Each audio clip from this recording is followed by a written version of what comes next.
Hello and a warm welcome to Joburg today. I am Nashina Mohammed. It is great to have you with us. The Goldene Medina, Yiddish for the Golden Land. That's what Jews called Johannesburg when they came here during the gold rush. This week, Africa's largest Jewish community finally got the chance to see the Goldene Medina, celebrating 175 years of Jewish life in South Africa exhibition here in their hometown, Johannesburg. It was amazing. There were 2,000 people there this night. Nikki, look! And there's my sister and my girls. To see myself in the exhibition actually made the exhibition even more meaningful because it's not only about our past, it's about our present and about our future too. My children are in the picture, so are many other children. At this celebration of Mandela's birthday, my mum hadn't stood up for many months. And she actually managed to stand up to shake Mandela's hand. I don't recognize anyone yet. Maybe I'll find a picture of myself or my family over the years, which would be quite exciting. It's an exhibition that has soul. It's not a dry exhibition with facts and figures. It's one that tells stories and real stories of families that have been living in South Africa for 175 years. This exhibition came to be as a South African Jewish Museum project to celebrate the local Jewish story in a different manner.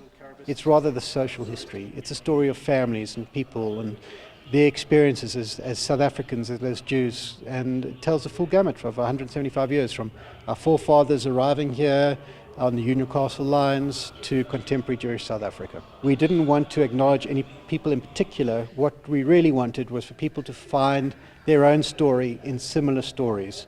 So all the content was taken from unpublished memoirs, from social media, old out-of-print books. If you have a look at the panels, you'll see we've used the motif of thumbtacks and the torn-out pieces of paper to give it that sense of scrapbook album that it could be any Jewish South African family's family memoirs.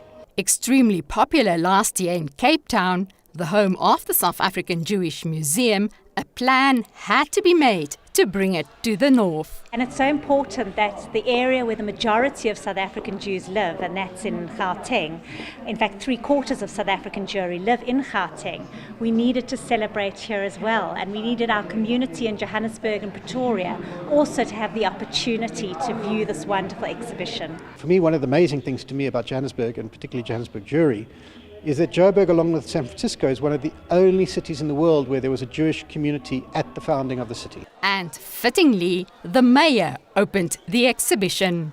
Tonight, as we celebrate the 175th year of Jewish settlement in South Africa, we must also pay tribute to the men and women who gave their lives so that someone of my race could stand and address you all today as the executive mayor of the city of Johannesburg. And of course, there is an uniquely Johannesburg anecdote. So Mandela was always very punctual, and he was late for this event because there was the Joburg thunderstorms and his helicopter couldn't get there.